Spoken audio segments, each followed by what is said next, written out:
Engagez ton équipe dans la sauvegarde de votre environnement de travail. La sauvegarde et ou la restauration de l'environnement étant l'affaire de tous, une réponse pédagogique doit être trouvée, car les enfants sont aussi des acteurs importants du développement durable et de la préservation de l'environnement. Pour prendre en compte cette dimension, les curricula d'enseignement ont été réécrits pour les adapter aux réalités actuelles et aux questions de développement durable qui interpellent le citoyen d'aujourd'hui. C'est pourquoi, sur le plan pédagogique, tu dois amener tes enseignants à les intégrer dans les situations d'apprentissage et d'enseignement, mais aussi dans le transfert d'une manière pratique.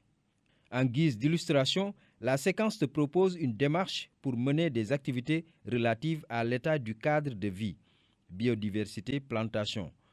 Le choix s'est porté sur la deuxième étape. Objectif spécifique. Appliquer des mesures et des techniques simples de sauvegarde de l'environnement. Tu peux procéder selon les étapes suivantes. Rencontre avec l'équipe pédagogique. Réalisation d'un diagnostic des problématiques environnementales de l'école accessible aux élèves.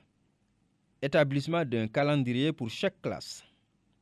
Mise en œuvre d'une séquence d'enseignement-apprentissage.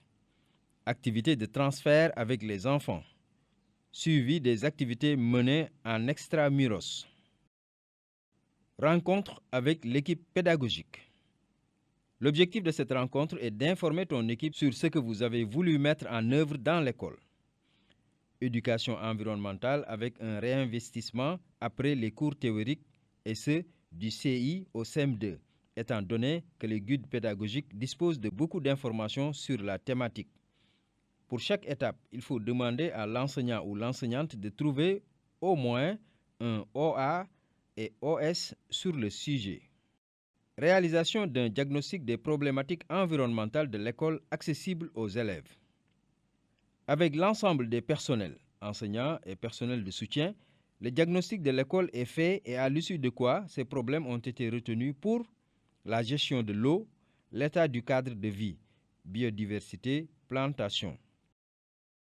Établissement d'un calendrier pour chaque classe. D'une manière consensuelle, l'ensemble des maîtres en réunion devront décider d'établir ce calendrier pour des activités extramuros durant l'année scolaire et conformément au contenu tiré du domaine éducation au développement durable de chaque étape. L'activité fera suite au déroulement de séquences d'apprentissage et d'enseignement. C'est la mise en pratique avec confection d'une fiche pédagogique. En ta qualité de directeur ou directrice, il te revient de faire exécuter la planification conformément au calendrier, mais aussi d'évaluer la pertinence et la portée des activités. Mise en œuvre d'une séquence d'enseignement-apprentissage. C'est une activité normale de classe que les maîtres ont l'habitude d'exécuter.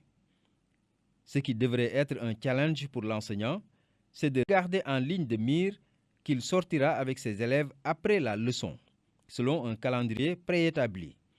Par conséquent, sa prestation doit prendre en compte cette dimension opérationnelle. Après la leçon, les élèves devront disposer des éléments leur permettant de s'engager à leur mise en œuvre sans peur, donc avec une maîtrise certaine, connaissance, procédure. Activité de transfert avec les enfants. Cette seconde étape est pratique et constitue un transfert réel. C'est pourquoi le maître ou la maîtresse doit bien maîtriser le sujet. Processus, outils, matériels et matériaux nécessaires, le timing et le livrable avec toutes ces normes. Rien ne doit être laissé au hasard. L'enseignant ou l'enseignante doit, par devers lui ou elle, disposer de sa fiche synopsis où est tracée la trame des actions dans leur succession avec les normes requises. Par exemple, on te propose de scinder l'activité en 2 séances dans l'ordre suivant. Rafraîchir la peinture des murs, planter des arbres pour augmenter les ombrages pour les après-midi. L'exécution comporte 3 temps. Avant, c'est la fiche synopsis citée ci-dessus. Elle doit comporter, outre le processus et la démarche, les intrants et les activités des uns et des autres pour plus d'efficience. Disponibilité des intrants, appropriation des rôles pour chaque acteur ou actrice. Pendant, c'est la phase de mise en œuvre. C'est indispensable que les différents acteurs aient une maîtrise certaine du processus. Le deuxième aspect est la volonté et la connaissance du système de travail en groupe. La maîtrise et volonté de travail d'équipe, force et non synergie en opposition, dans une démarche cohérente. Enfin, chaque élément doit se représenter le produit final cherché, le design. Après, à la fin du processus de réalisation, il y a des activités à planifier. Par exemple, on peut te proposer de surveiller l'ouvrage fraîchement réalisé pour en empêcher la détérioration, de vérifier la conformité entre le prévu et le réalisé, d'apprécier les écarts éventuels. Suivi des activités menées en extramuros.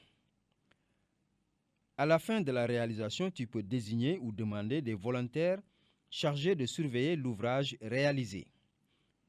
Pour en faire une affaire de tout le monde, tu peux leur demander de s'y prendre à tour de rôle. Ainsi, chacun ou chacune se sent utile et le projet est alors porté par les élèves de la classe.